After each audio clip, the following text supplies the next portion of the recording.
For us in this year's budget was do not lose any programs, because once a program goes away, you need to reauthorize it. I mean, you can't just, and you lose the staff, you lose the infrastructure, you lose everything.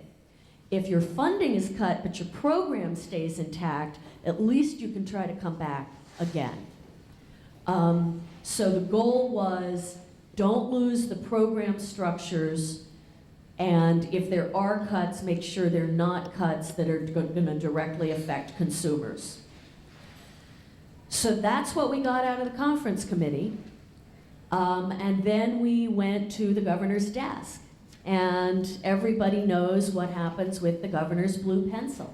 $1 billion in line item vetoes, vindictive, nasty cuts, where he eliminated programs for no good reason. $1 million a year out of the Black Infant Health Program. This is a program that helps the lowest income families, young teenage parents who are not otherwise going to be good parents, who need to stay in school.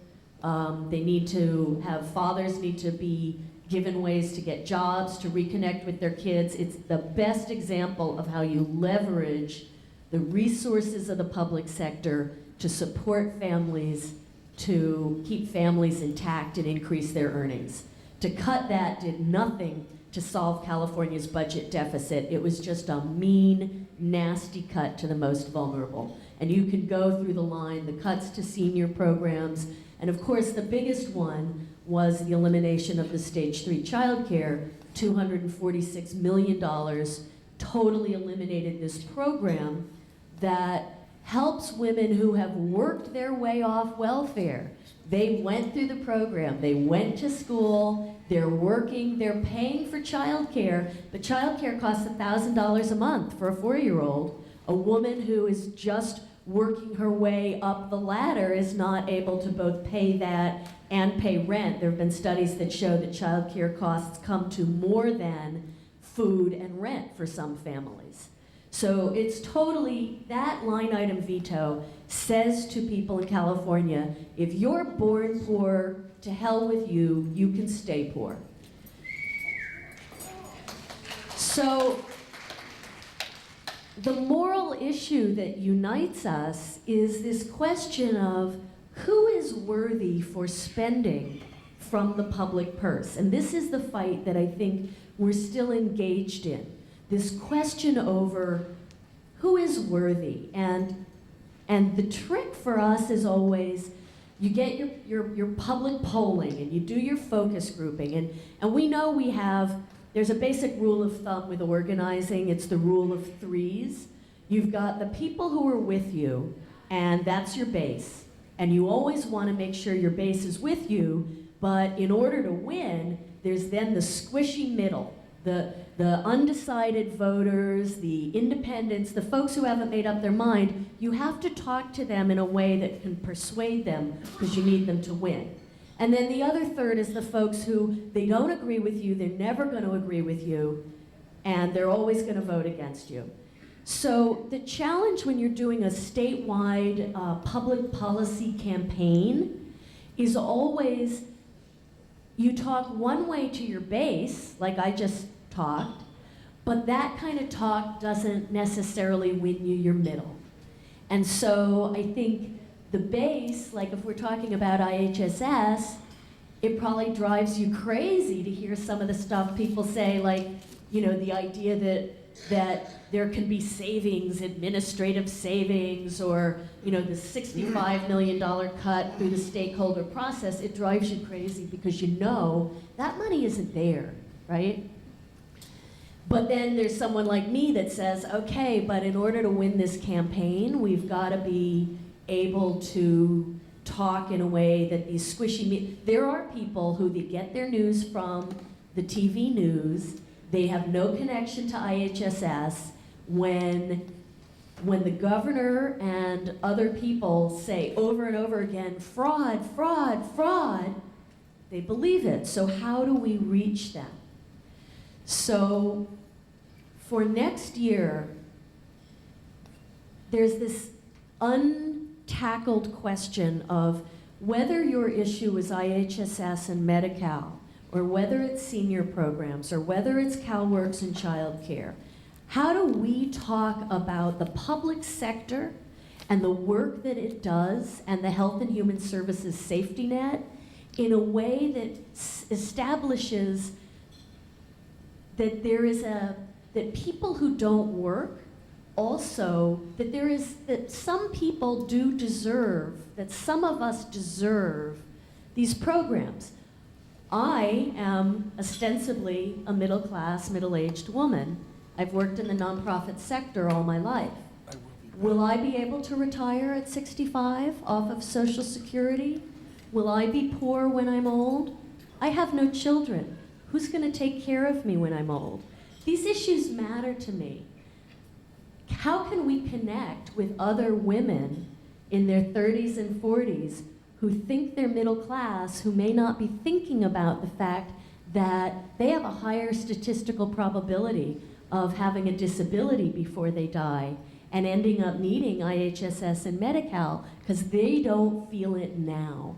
How do we talk to them, and how do we talk to them in a way that isn't just about a program, but is about this broader issue of what kind of society do we want to live in, and what do we think our tax dollars should go for? And how do we make people angry about the fact that we have a budget system that makes it easier to give billion-dollar tax breaks to Genentech and Intel than it is to create systems of care for seniors and people with disabilities? That is the piece of work that we have to do. And when the budget fight starts to get hot and heavy around March of next year is not the time to try to do it, because stuff has got to be in place and moving by then. So here's the timeline moving forward. The governor, okay, so both Brown and Whitman, we will have a new governor next year, and new politicians like to do new things. Both Brown and Whitman have said, I'm gonna start early. I'm gonna start as soon as I get elected. So November 3rd, we have a new governor. January 10th, Constitution requires them to introduce a proposed budget. So there is some real work to do so that in that period between November 3rd and January 10th, the budget that gets produced by that new governor is a decent starting place. We need to have a governor, when that budget comes out January 10th, that governor had better understand what IHSS does. That governor had better understand who gets on IHSS, who needs it, who doesn't get it because it's got such a long and difficult eligibility process. Same for Medi-Cal, same for CalWORKs. And we have to have an electorate, the people who get their news from the television and to a lesser extent newspapers, who understand what these programs are and that these programs are for them in a way that they don't understand now. People have probably know, but let me just share with you one of the facts that becomes a guiding star when you're planning an advocacy program.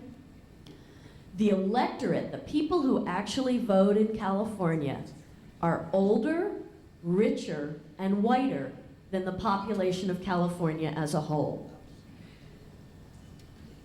Only something like 60% of those who are eligible to register to vote are even registered. And only something like 60% of the people who are registered actually end up going to the polls and voting every year. And so what that means is that as we look around the room, who we see in this room, imagine that out of every table, only 3 out of 4 of you are actually going to register to vote. And then only, out of that group, only 2 of you are actually going to vote. And imagine that it's the oldest, the richest, and the whitest of those of you at each table who are going to vote. So you get an electorate that doesn't really represent California.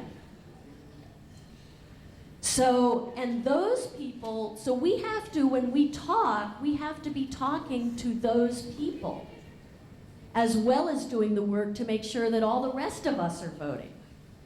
But that does skew the conversation, and it does explain why we get some of these really whacked outcomes on policy issues.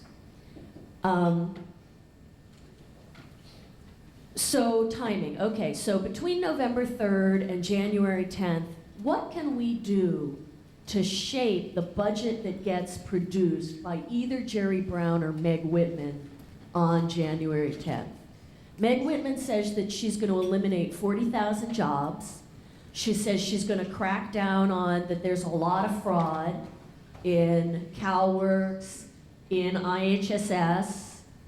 The leaders of her party in the legislature have said that by definition, to have home care provided by a family member is inherently suspicious. What could we possibly do? And of course, we've got the whole Thanksgiving, Christmas season coming, right? So the media has moved on. The budget's done.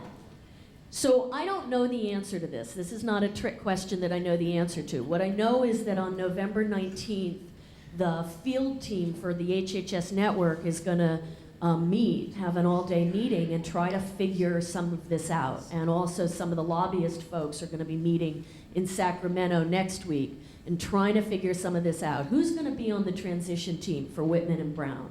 How do we get their ear? Who are they going to put who are they going to put in charge at the Department of Health and Human Services? So please don't assume that the budget work is done, because there will be some quiet period, but then there will be some real action. And we know that we'll always be doing an action on January 10th when the budget gets announced. There will be public actions, and we'll want to be able to get the word out to all of you and have, whether it's in Sacramento or Los Angeles or the Bay Area or Eureka or Fresno or Bakersfield, we need to have people who can come out, do a press conference, do a rally, have the signs that say, don't cut Health and Human Services. And then we have that whole period between January 10th and May where, and again, this is where Whitman and Brown say it's going to be much more intense, where what's supposed to be happening is the legislature is supposed to be having bipartisan negotiations.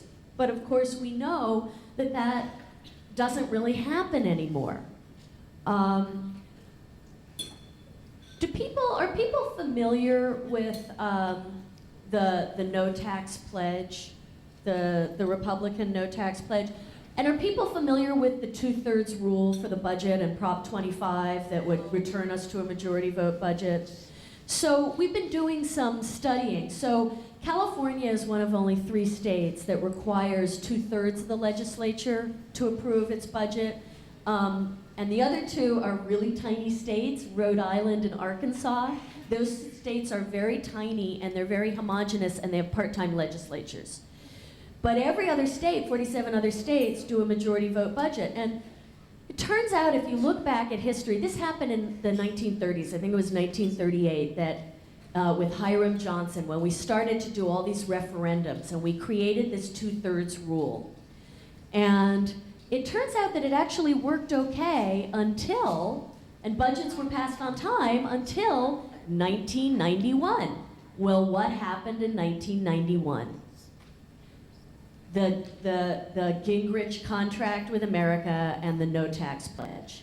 And ever since 1991 and the no tax pledge, the ability to have any kind of bipartisan negotiations on a budget fell apart, because if one side says revenues are not part of the conversation, then all you can ever do is cut. So you can't have a conversation about what does the state need, you can only have a conversation about what do we cut. So please vote yes on Prop 25. Please vote yes on Prop 24 to roll back the corporate tax breaks that were done in the dead of night in secret in last year's budget, when they cut hundreds of millions of dollars from programs for health and human services, and at the same time gave giant tax breaks to corporations.